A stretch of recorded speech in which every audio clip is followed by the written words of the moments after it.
EVO.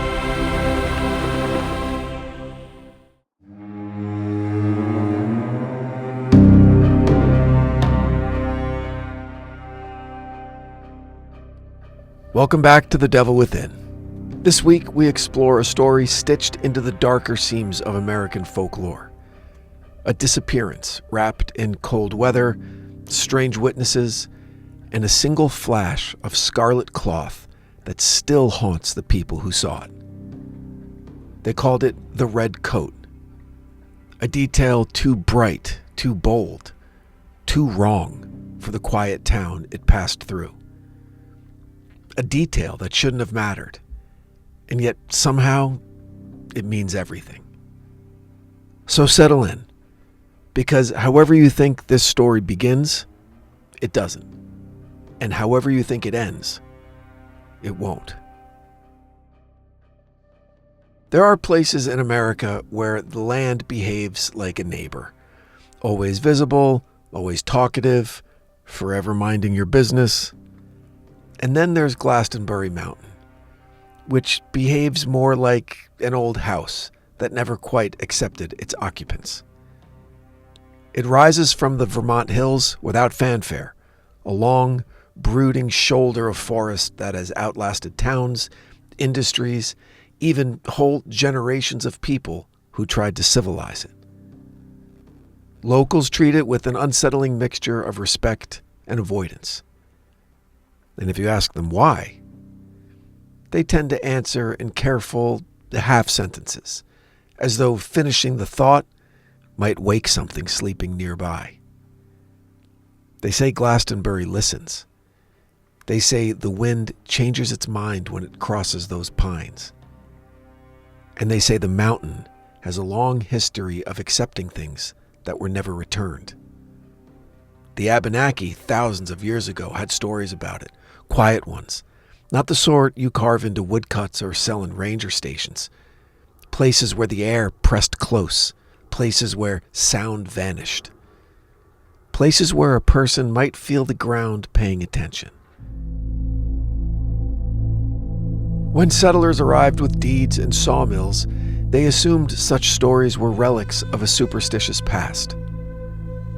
Within a few decades, the lumber dried up, the mines failed, and the railroad line collapsed beneath an accident no engineer could fully explain. And the old stories never went away. They just waited. But Glastonbury's reputation didn't become legend until the Thanksgiving weekend, a girl in a red coat walked into the trees and didn't come back. Her name was Paula Jean Welden, and by all accounts, she was the sort of quiet, competent young woman who rarely attracted trouble. She worked the dining hall that afternoon. She joked with friends about the cold. And then, without telling anyone where she planned to go, pulled on her bright red coat and said she was heading out for a hike. It was close to 4 o'clock. The sky already had that washed-out November look, the kind of pale light that feels like it's giving up. Paula walked down the road, caught a ride with a contractor, and stepped out at the long trail, Vermont's winding backbone of wilderness.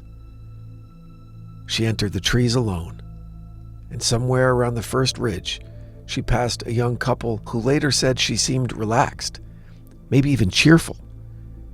They saw the red coat sway behind them as the trail curved. The light dimmed, and they walked on. When they turned back, she was gone. Night fell quickly. A thin snow drifted over the path, soft enough to erase, but too soft to record. And somewhere in that dark, silent hour, whatever happened to Paula happened fast. Quickly enough that she never even cried out. Quietly enough that no one heard her running or falling or pleading for help. When she failed to return to campus, her friends assumed that she'd stayed in town. But by morning, they knew better. By afternoon, a search party was forming. And by evening, people were entering those woods with the grim determination of men and women who already fear the outcome, but just refused to accept it. But they found nothing. Not a scrap of cloth, not a track, not a single sign of distress. The red coat, a color chosen precisely because it could be seen against the winter woods, might as well never have existed. The trail, indifferent as stone, refused to even offer a direction. And that was when the stories returned. Hunters spoke of silent pockets, places where the wind seemed to die mid-breath. Searchers claimed their compasses wobbled, as if unsure of their loyalties. A ranger described voices carrying strangely, as though the mountain were speaking in echoes. People whispered about lights flickering between the trees, pale blue, cold, quick, vanishing the moment someone turned to face them. The newspapers connected the dots. The disappearances stretching back a decade. The hunter who stepped around a bend and vanished. The veteran who boarded a bus but wasn't on it when it reached its destination. The child whose scent trail ended abruptly at the foot of the slope.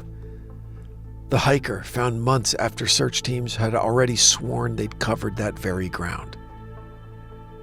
A triangle of vanishings, a region where the forest seemed to rewrite its own geography. And at the center of it all, the girl in the red coat. Paula's disappearance didn't start the legend. It simply gave the mountain a face, a name, and a tragedy bright enough to be remembered. And once the world knew her name, the forest grew quieter, as though satisfied with the attention. Glastenbury never bragged about its mysteries. It didn't need to. It only had to wait for someone young and hopeful to step onto its trail. And the mountain would decide, as it had decided before, whether this traveler was meant to pass through or be kept. Paula Jean Welden walked into the woods on a cold November afternoon. What happened next depends on whom you ask. The skeptics, the searchers, the superstitious, or the mountain itself. But the truth, whatever it is, has been held by Glastenbury for nearly 80 years, and if the forest ever meant to return her, it would have done so by now.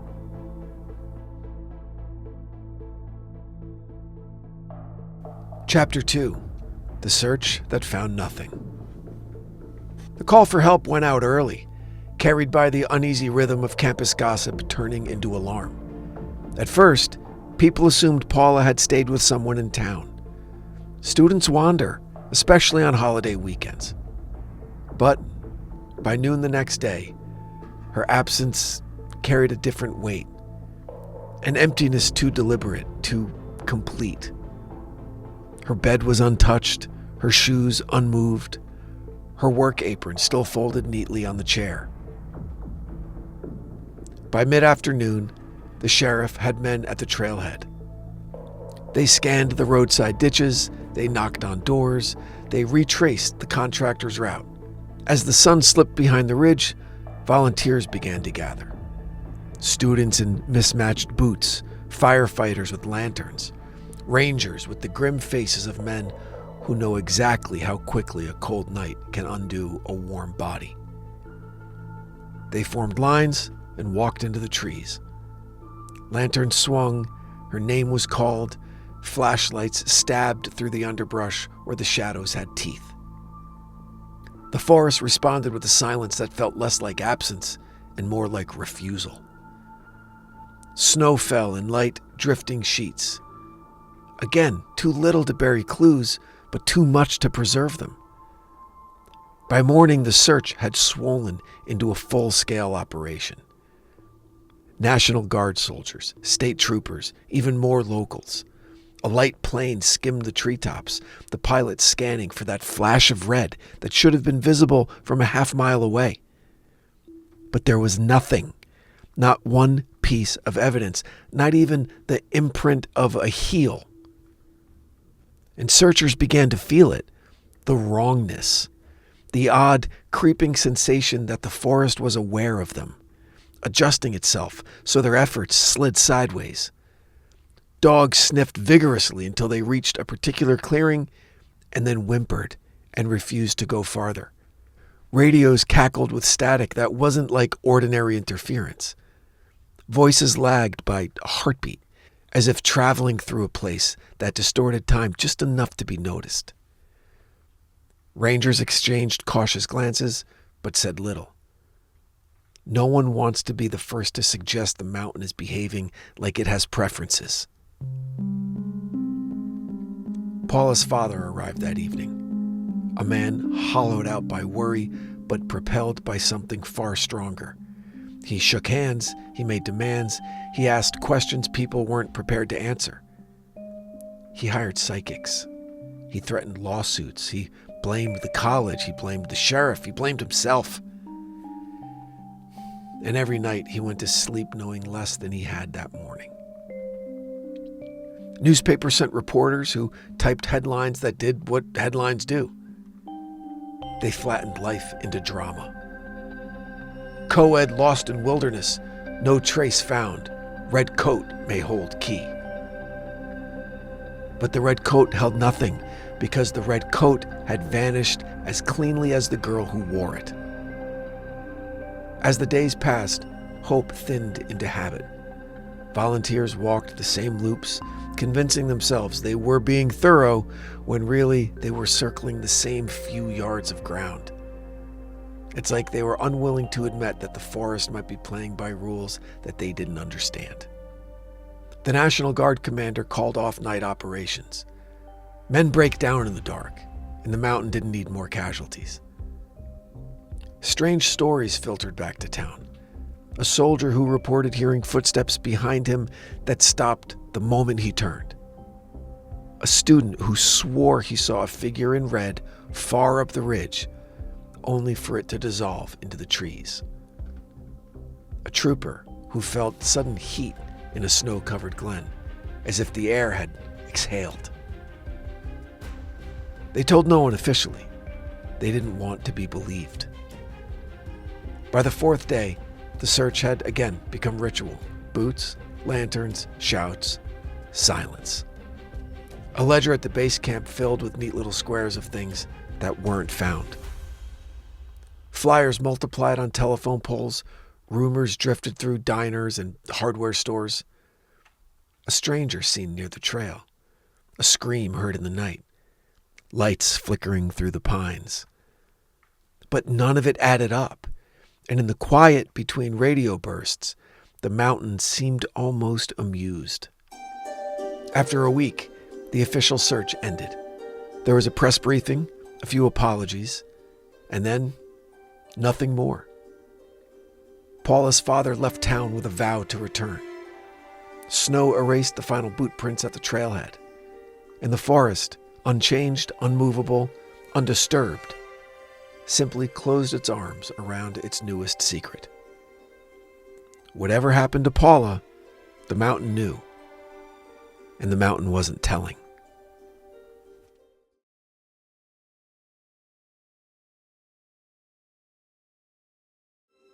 Chapter 3. The Forest That Eats People. By the time the official search ended, the story had already outgrown the facts.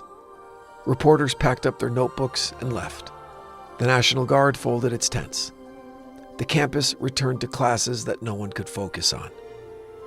Yet the mountain remained alive in conversation, like something breathing quietly behind every closed door. In town, people spoke of it in half whispers. The mountain that took the girl. The red coat that disappeared without snow. The silence that hummed. The bartender at the Lincoln Inn claimed that during the search, he'd stood outside for a smoke and heard laughter drifting from the woods. 3 high notes, like a woman's voice, followed by a sound he couldn't describe except to say it didn't belong to any living throat. He never mentioned it to the sheriff. He didn't need that kind of attention. Others began to remember things they'd never mentioned before. A hiker who'd lost the trail a year earlier swore his compass spun in slow, lazy circles.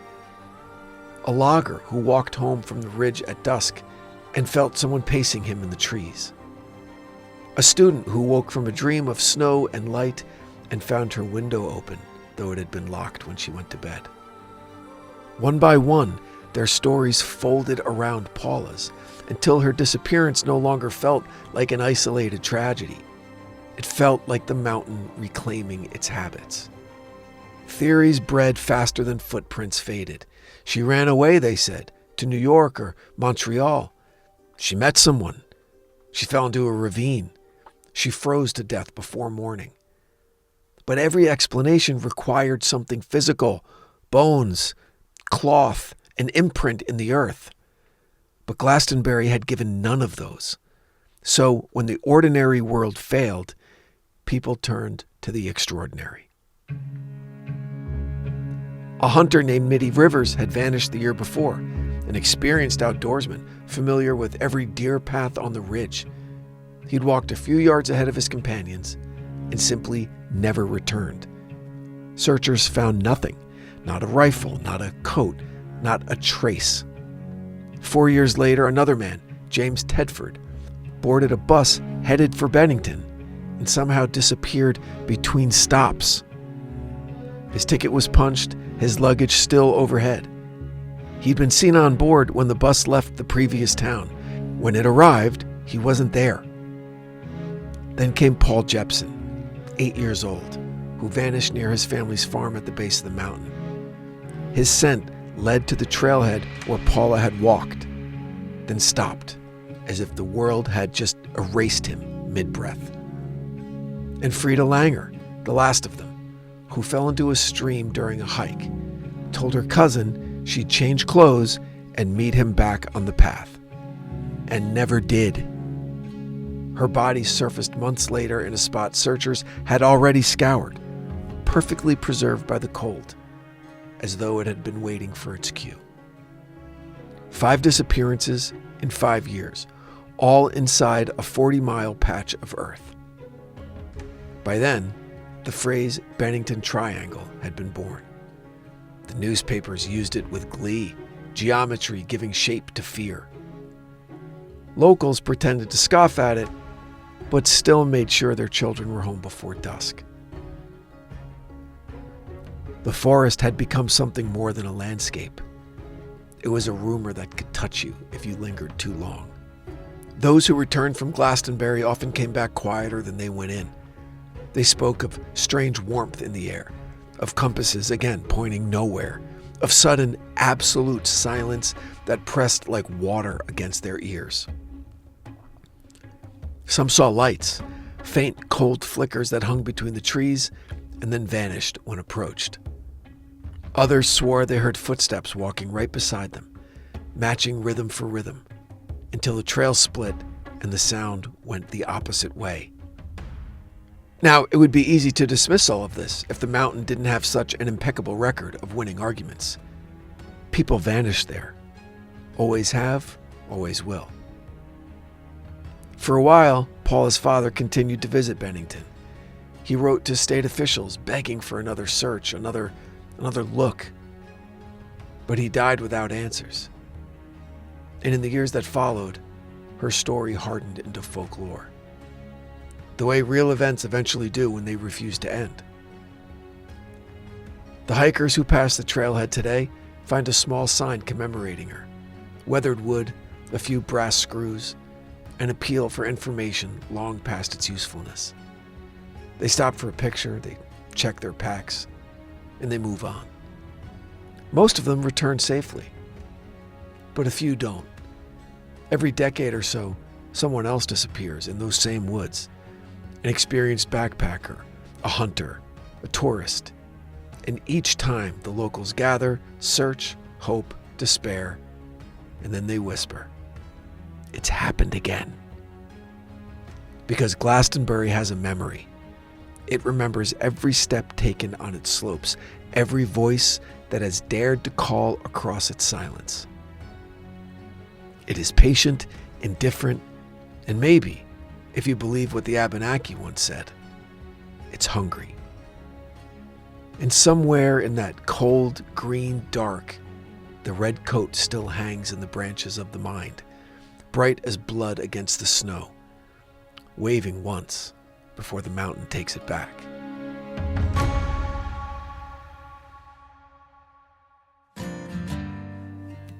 And that's where we leave part 1 of The Red Coat. A vanished girl, a trail that refuses to make sense, and a witness statement so improbable it should have been dismissed. Except it wasn't. In part 2, we follow the threads that spiraled outward from that moment, into forests, into psychic detours, into law enforcement blind spots, and into the handful of stories locals still whisper about when the nights stretch long and the wind sounds like someone trying to speak. Join me Friday for part 2, the unraveling, the descent, and the deeply unsettling details that push this case from a simple missing persons into full-fledged American folklore. That's next time on The Devil Within. If you enjoyed this episode, share it with a friend, and make sure you're following the show on Apple Podcasts, Spotify, or wherever you're listening right now. Rate and review. Every engagement helps other people discover the show. Until next time, stay safe out there.